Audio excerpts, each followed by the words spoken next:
Purulia vote প্রচার চলছে জোর।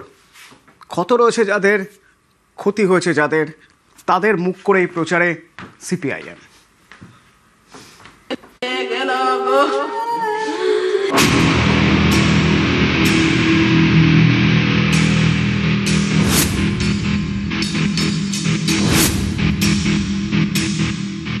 এখানে আমরা 37 জন শহীদকে স্মরণ করেছি। শহীদদের পরিবারের লোকেরা আছে, খুব কম পরিবার আছে এই সমস্ত বান্দোয়ানে বলরামপুরে, যেখানে দাঁড়িয়ে এই মাওবাদীর সময় যারা হামলার শিকার হয়নি। পুরুলিয়া জঙ্গলমহল, একসময় এই জঙ্গলমহলে ছিল ভয়ের পরিবেশ। মাওবাদী আতঙ্কে ঘুম ছুটেছিল।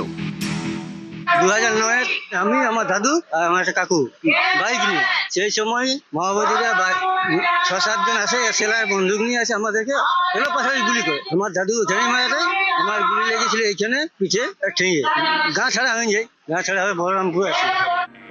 তখন রাজ্যের শাসক দল সিপিআইএম। মাওবাদীরা নানা সময়ে তাদের নেতাকর্মীদের টার্গেট করেন।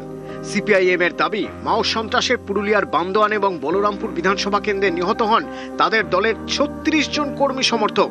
আজও খোঁজ মেলেনি এক আইসিডিএস কর্মীর। হাতে বাঁধে নিয়ে যায় আর জঙ্গলে রাস্তার গায়ে দুজনকে বসার পর বাঁধা গেলে আমার হাতের থেকে খুলে দেয় আর গুলি চালায় আর আমার মাথাটা কিভাবে হেলে গেছিল আর দ্বিতীয়টা ওর দিকে একটা আওয়াজ করেছে, আমি এইভাবেই থাকি আর তারপর আমি ওইভাবে ঝাঁপ দিয়ে উঠে আর দৌড়েছি আর 2009 আমি, আমার দাদু আর আমার একটা কাকু বাইক নিয়ে, সেই সময় মাওবাদীরা 6-7 জন আসে, সেলার বন্দুক নিয়ে আসে, আমাদেরকে এলো পাশাপাশি গুলি করে। আমার দাদু ওখানে মারা যায়, আমার গুলি লেগেছিল এইখানে পিঠে ঠেঙে, গা ছাড়া হয়ে যায়, গা ছাড়া হয়ে বলরামপুর আসে।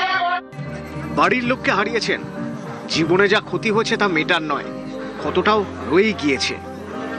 26-এর নির্বাচনে এই সব মুখী পুরুলিয়ায় সিপিআইএম এর প্রচারে, একই সঙ্গে স্মরণ এবং শপথ।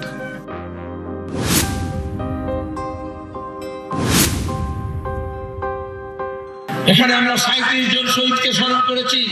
শহীদদের পরিবারের লোকেরা আছে, খুব কম পরিবার আছে এই সমস্ত বান্দোয়ানে বলরামপুরে, যেখানে দাঁড়িয়ে এই মাওবাদীর সময় যারা হামলার শিকার হয়নি।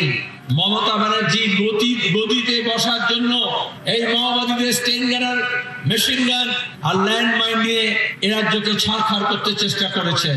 সবাই মিলে বলেছিল লাল হাটা দেশ বাঁচাও।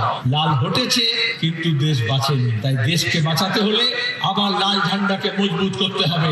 আজকে পুরনো যে স্মৃতি সেগুলোকে তুলে ধরছেন, ওনাদের অকর্মণ্যতা এবং ওনাদের যেখানকার পরিকল্পনা। জঙ্গলমহল বলে পশ্চিমবঙ্গে কোনো 3টি জেলা আছে, সেটা ওনারা জানতেন না 35 বছর 34 বছর। আজকে সাধারণ মানুষ এই উন্নয়ন, সেই উন্নয়নের কথা আপনারা দেখছেন। রাস্তাঘাট তখন কি ছিল, এখন কেমন আছে, পুরনো স্মৃতি কোন রকমই মানুষ আর মাথায় আনতে চাইছে না। সেই সমস্ত কালো দিন, দিদির উন্নয়নে মমতার পরশে এখন জঙ্গলমহল ভাসছে। পুরুলিয়া থেকে ইন্দ্রজিৎ মণ্ডল, নিউজ 18 বাংলা।